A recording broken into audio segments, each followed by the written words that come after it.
किसी ने बड़े कमाल की बात कही है कि जिंदगी में संकट का हर दरिया पार होगा, थोड़ी सी हिम्मत रखिए, देखना एक दिन चमत्कार भी होगा।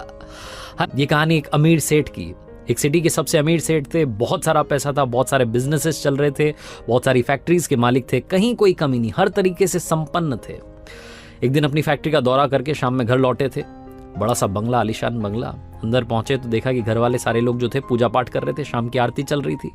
सेठ जी को भगवान से थोड़ी डिस्टेंस बनाने में मजा आता था। वो नास्तिक टाइप के थे, वो दूर रहते थे। अपने कमरे में चुपचाप चले गए, जाकर के अपना हिसाब किताब करने लगे, एनालाइज करने लगे क्या सही हुआ क्या गलत हुआ। नौकर को बुला करके कहा कि एक कप कॉफी लेकर के आ जाओ। नौकर गया कॉफी तैयार करने के लिए। अचानक से सेठ जी को दर्द होने लगा सीने में, बेचैनी महसूस होने लगी। वापस नौकर को बुलाया और कहा कि एक काम करो, फटाफट से डॉक्टर्स को बुलाओ, कॉफी बाद में बनाना। उस सिटी के जो टॉप हॉस्पिटल के डॉक्टर्स थे वो सारे के सारे आए, आकर के जांचें करी, बहुत सारी रिपोर्ट्स आई। मालूम चला कि सेठ जी हर तरीके से परफेक्टली फाइन थे। सेठ जी ने कहा कि मुझे तो अभी भी बेचैनी हो रही है, मेरे लिए तो दवाइयां लिखी। डॉक्टर्स ने कहा कि आप ठीक हैं, कहाँ परेशान हो रहे हैं।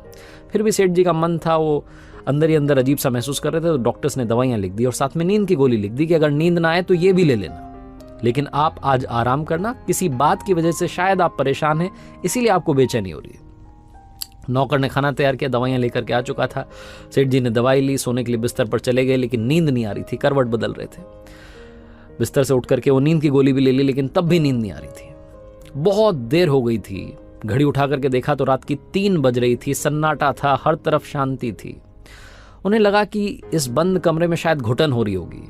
कमरे से बाहर निकले, अपने आलीशान बंगले के बगीचे में गए, गार्डन में जाकर के टहलने लगे, लेकिन वो वहां भी उन्हें सुकून नहीं आ रहा था। उन्होंने सोचा कि थोड़ा बाहर टहल करके आता हूं। घर से बाहर निकल गए, कॉलोनी में सड़क पर टहलते टहलते दूर चले गए।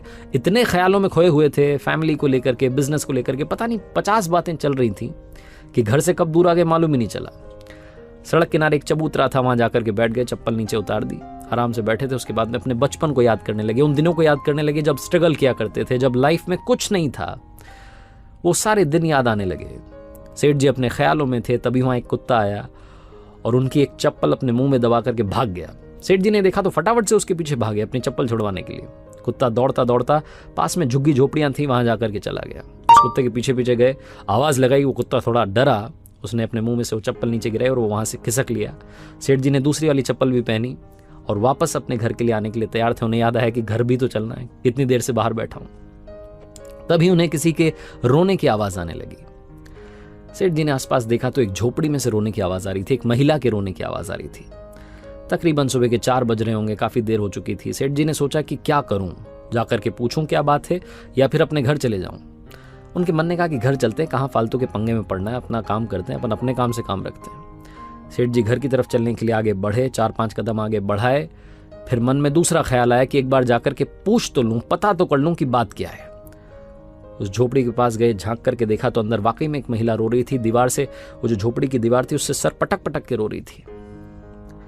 सेठ जी ने हिम्मत करके दरवाजा खटखटाया, उस महिला ने दरवाजा खोला। सेठ जी ने सबसे पहले तो कहा कि बहन जी माफ करना, गलत मत सोचना, मैं बस यहाँ से गुजर रहा था, मुझे आपके रोने की आवाज आई। क्यों रो रही हैं आप, क्या बात है, क्यों परेशान हैं? तो उस महिला ने बताया कि बाबूजी क्या बताऊं, यहाँ पर आप देखिए मेरी 7 साल की बच्ची है, सोई हुई है जमीन पर, ये बीमार है। डॉक्टर्स कह रहे हैं कि इसके ऑपरेशन के लिए बड़ा खर्चा होगा, लेकिन कोई मुझे पैसे नहीं दे रहा है, मदद करने के लिए तैयार नहीं है।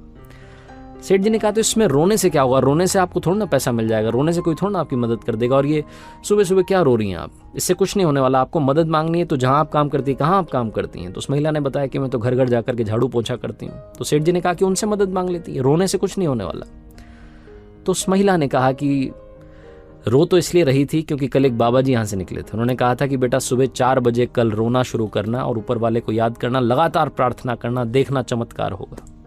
इसलिए मैं रो रही थी कि शायद वो बाबा जी की बात सच हो जाए, शायद ऊपर वाला मेरी सुन ले। सेठ जी ने जब ये सुना तो उनका दिल पिघल गया। उन्होंने फटाफट से कॉल किया, एम्बुलेंस आई, डॉक्टर्स को कॉल कर दिया कि इस बच्ची का ऑपरेशन होना है, जितना खर्चा होना है वो सब आप मुझसे लेना, आप इस बच्ची को ठीक कर दो, स्वस्थ कर दो। और उस महिला को कहा कि आप कल से ही मेरे यहाँ पर आकर के नौकरी शुरू कीजिए, मेरे पास बहुत सारी फैक्ट्रीज हैं, आपको जहां काम करना है वहां काम करना। उस महिला के रहने के लिए अपना सर्वेंट क्वार्टर भी दे दिया। सेठ जी की जो बेचैनी थी वो तो उसी वक्त खत्म हो गई थी जब उन्होंने एम्बुलेंस को कॉल किया था, डॉक्टर से बात की थी, लेकिन मन में एक शंका थी, एक डाउट था जो लगातार चल रहा था। सेठ जी सोचने लगे कि मैं ऊपर वाले से इतनी डिस्टेंस रखता हूँ, नास्तिक हूँ, मुझे मतलब ही नहीं है, लेकिन क्या वाकई में ऊपर वाला है? ये क्या चक्कर है कि वो बाबा जी ने कहा कि 4 बजे रोना शुरू करना, मैं वहाँ पर किस्मत से पहुँच गया और उस महिला की मैंने मदद कर दी। सेठ जी के मन में 50 ख्याल आने लगे। फिर दूसरा ख्याल आया कि अगर वाकई में ऊपर वाला है तो हम ये नीचे वाले जो लोग हैं ये क्यों लड़ रहे हैं, वो क्यों हमें लड़ा रहा है धर्म के नाम पर, जात पात के नाम पर। उस महिला से ना तो मैंने जाति पूछी, ना उसने मेरी जाति पूछी, ना हमने एक दूसरे की जाति पूछी, ऊपर वाले ने भी हमारी जात पात के बारे में नहीं सोचा, बस मुझे जरिया बना करके वहाँ भेज दिया। सेठ जी को उस दिन समझ में आया कि लाइफ में वो काम में बड़ा विश्वास रखते थे कि कर्म किए जाओ, वो काम करेंगे तो रिजल्ट मिलेगा, काम करेंगे रिजल्ट मिलेगा। उस दिन एक और बात समझ में आई कि काम के साथ साथ, वर्कaholic होने के साथ साथ दूसरों की मदद करना, वो ह्यूमैनिटी का भाव रखना भी बहुत ज़रूरी है। सेठ जी को उस दिन समझ में आया कि जब मैंने किसी की मदद करी तो मुझे सुकून मिला, वो जो अंदर की बेचैनी थी वो ख़त्म हो गई। दुनिया में ऊपर वाले ने सिर्फ एक धर्म बनाया जिसे ह्यूमैनिटी कहते हैं, मानवता कहते हैं, इंसानियत कहते हैं। ये कहानी काफ़ी कुछ सिखाती है। पहली बात तो सिखाती है कि अगर आप भरोसा रखेंगे तो चमत्कार ज़रूर होगा। दूसरी बात सिखाती है कि ज़िंदगी में एक दूसरे की मदद करते चलेंगे तो आपकी मदद अपने आप ऊपर वाला करेगा। और तीसरी सबसे बड़ी बात सिखाती है कि ज़िंदगी में ज्ञान बांटने से हमेशा कुछ नहीं होता, मुस्कान भी बांटना ज़रूरी होती है।